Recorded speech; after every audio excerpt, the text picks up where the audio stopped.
déeg ba ca penkob cepp yungu ma ca soob ñanaawul moo nekk ca penkob sancub ñaani sorewul ak ma ca soow sancub daaru ngal juróom-ñaari waxtu jot na ci xibaar yi biir Mbawar yi su ngeen taaxiloo tuuti ñu dikk ak yéen ci tënkum xibaar benn fan ci weeru septembre altine lay doon li ci gën a fës di rek lancement officiel bi nga xam ne amaloon nañu ko le 30 nekkoon ci gaaw bi ñu génn ca cepp coalition ànd faxas nekk leader politique yi nga xam ne ñoo nekk ci commune bu cepp daal di boole seen doole def nag ab daal plateforme boo xam ne ñu ngi ko tuddee coalition ànd faxas daañ ci dikk yéen ci ay yaatal ci micro Thiary Mbor info le Minoati Mbor coalition ànd faxas tey lan moo waral ngeen organiser seen rencontre fii nii ci biir waaw coalition dañu taxawal benn coalition politique tudd ko coalition ànd faxas mu composé ay mouvement ak ay parti politique mouvement yi nag kenn ku ci nekk am na président bu nekk ci kanam mën nañ ci wax le président Bathie Mbaye mën nañ ci wax le président Omar Gueye mën nañ ci lim le président Matar Ndiaye mën nañ ci lim aussi le président Cheikh Bamba Diop ñun ñoo dajaloo taxawal benn coalition ànd faxas yi préparer des élections locales de 2027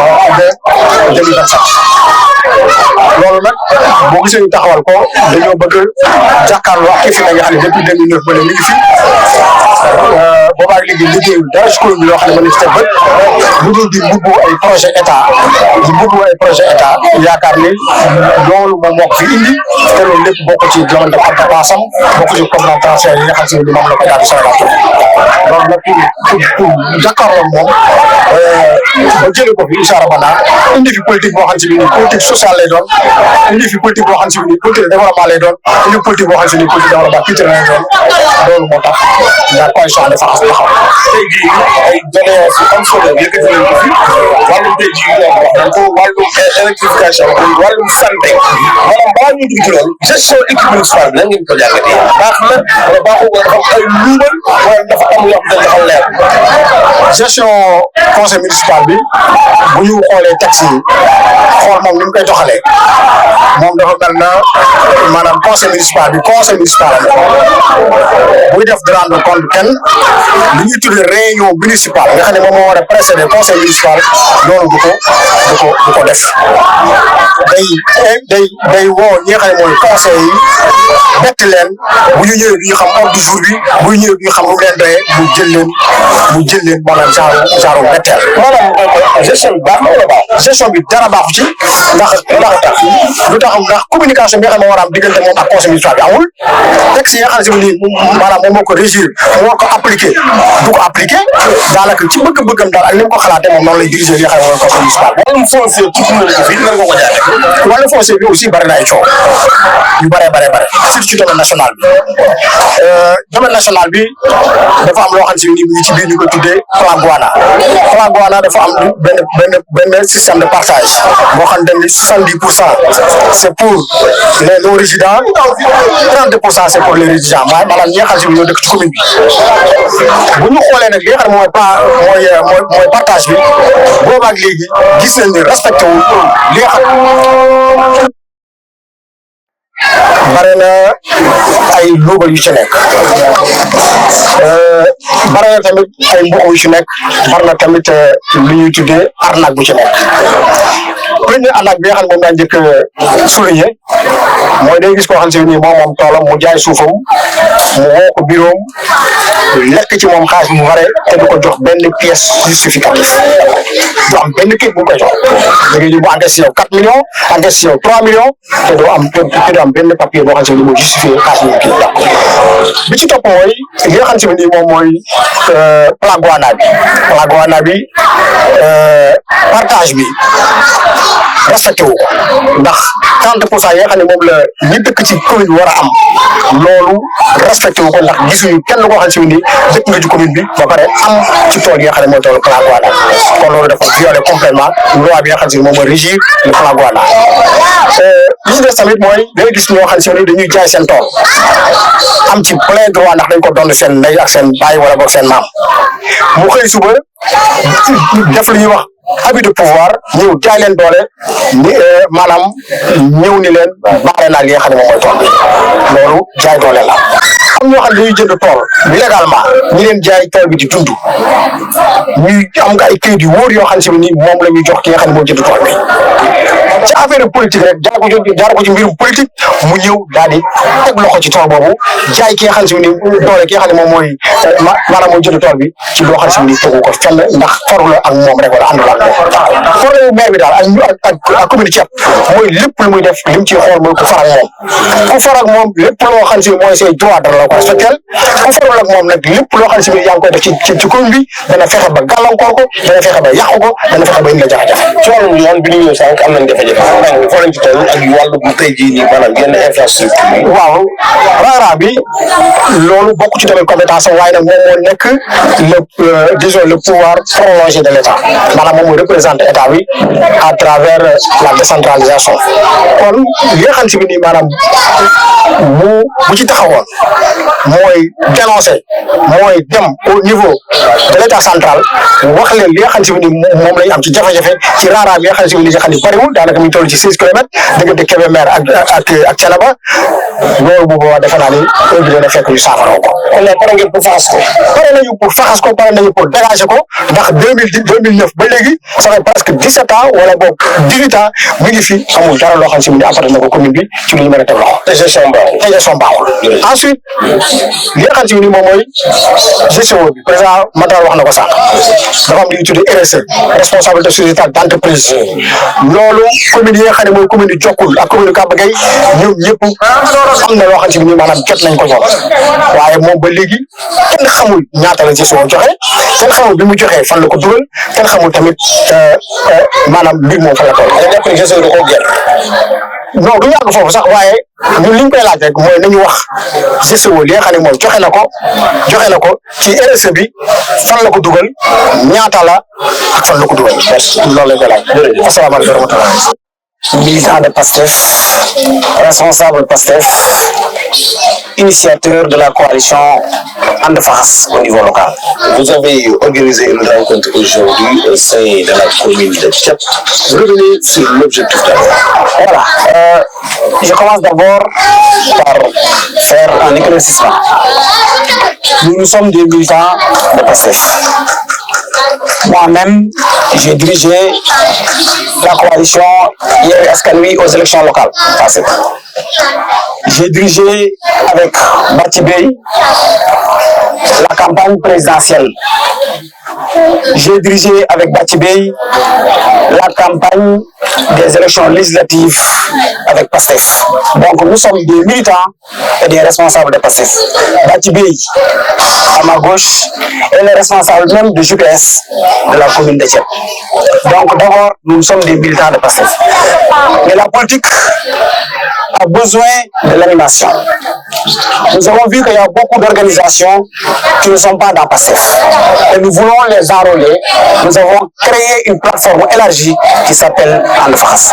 Et aujourd'hui, c'était pour nous l'occasion de rassembler l'ensemble des militants de PASTEF et les sympathisants et les adhérents de la coalition And Faxas.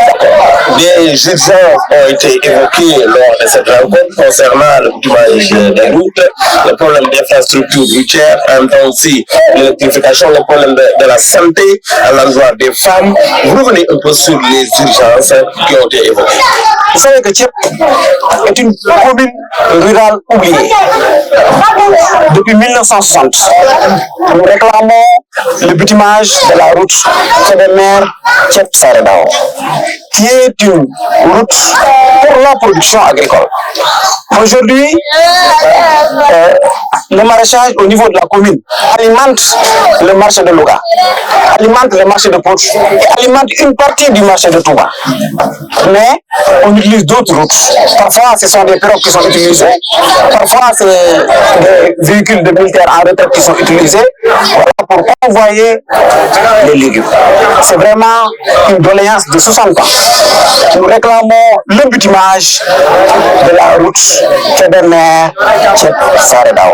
C'est une demande de la population. Le problème foncier a été soulevé également. Qu'en êtes-vous à cela? Depuis 2011, nous avions demandé au régime d'alors de Macky Sall de faire un audit foncier. Les gens parlent de Ndengler, les gens parlent de Mban. Ce qui se passe à Thiep est encore beaucoup plus grave. Allez visiter la zone des Niayes. Vous allez voir des fermes clôturées, enfermées. Des fermes qui travaillent, mais la population n'a pas de visibilité sur les propriétaires de ces fermes-là. Et nous avons demandé un audit foncier, un audit complet, pour voir qui sont les propriétaires de ces fermes-là. Quel est l'objectif même de l'exploitation de ces fermes-là? Qu'est-ce qu'on exploite là-bas? Parce que même il y a des fermes que nous n'avons pas, que nous ne pouvons pas visiter. Et je pense que ça, c'est pas normal dans un État organisé. Donc nous demandons aux autorités administratives, aux autorités politiques de venir visiter Thiep et de faire un audit foncier dans la commune. Le problème d'emploi pose problème aussi. Quand vous venez à Thiep, vous ne verrez pas de jeunes. Tous les jeunes sont en exode. Ou bien aujourd'hui, ils sont sur le chemin de Mikora ou le chemin des îles Caraïbes. C'est déplorable parce qu'il n'y a pas d'emploi ici. Les années passées, l'État avait lancé le Khaïdawi, mais il avait oublié la commune de Thiep. La guerre a été lancée, mais la commune de Thiep a été oubliée. Nous avons un problème énorme d'emploi dans la commune. Les jeunes sont en chômage permanent. Maintenant, vous cautionnez que c'est une gestion nébuleuse à l'endroit du maire Mohamed Dia ou bien? Le maire Mohamed Dia fait partie des grands responsables politiques de l'ancien régime. Il fut même un haut conseiller de Macky Sall. Il a représenté tout le département. Mais quand vous venez à Thiep, vraiment c'est la catastrophe. À Thiep, il n'y a pas de route, il n'y a pas de maison sanitaire, il n'y a pas d'école. Aujourd'hui, beaucoup d'écoles dans la commune sont fermées, faute d'enseignants. L'équipe municipale n'a pas fait d'efforts. Manque d'infrastructure. Manque d'infrastructure totale. L'électrification, c'est 10%. Vous voyez, à l'heure actuelle, en 2025, l'électrification de la commune constitue 10%. Et nous demandons Jean-Michel Sen, qui est venu récemment dans la commune, mais qui est passé par le maire. Le maire n'est pas le bon chemin pour aider la population. Il faut passer par la population coutumière, il faut passer par le parti. Le PASTEF demande à Jean-Michel Sen de revenir à Thiep. Parce qu'avec le maire, il n'y a pas de transparence sur les villages qui seront électrifiés. Vous êtes prêt donc à le dégager de la mairie? Inch'Allah, la prochaine élection locale, dañ koy faxas. Répétez. Inch'Allah, la prochaine élection locale, dañ koy faxas. Merci. asalaamaaleykum man maa ngi tudd Bathie Massamba Bey di nekk coordonnateur JPS commune bu Thiep en même temps conseil municipal.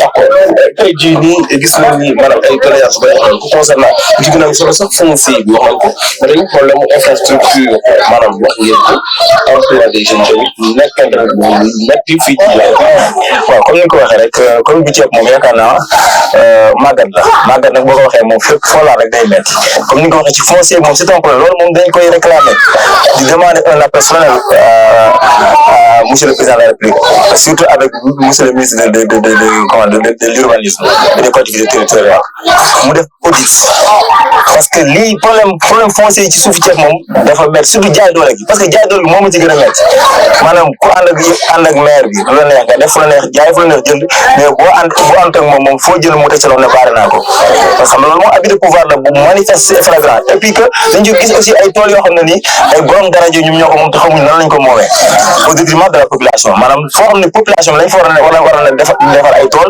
ñu si daan seen doole jël ko jox ay jàmbur loolu aussi vraiment c'est problématique. beneen bi nga wax ci problème infrastructure toujours commune Thiep mooy commune Thiep commune bi gën a am jafe-jafe ci département bu Kébémer pourtant moo war a nekk commune bi gën a développé ci département bu Kébémer parce que ni ko zone horticulture la maanaam grenier la war a nekk fii lépp loolu ñuy wax ci lu légume fii nii si commune Thiep même bu en terme de pêche sax boo xoolee fi mu doon nii fi nga xam ne mooy point de pêche bi gën a am solo ci région de Louga mi ngi fii ci Saraba boo demee foofu la nappkat yëpp di ñëw napp fa lay jàpp point bu foofu la nekk.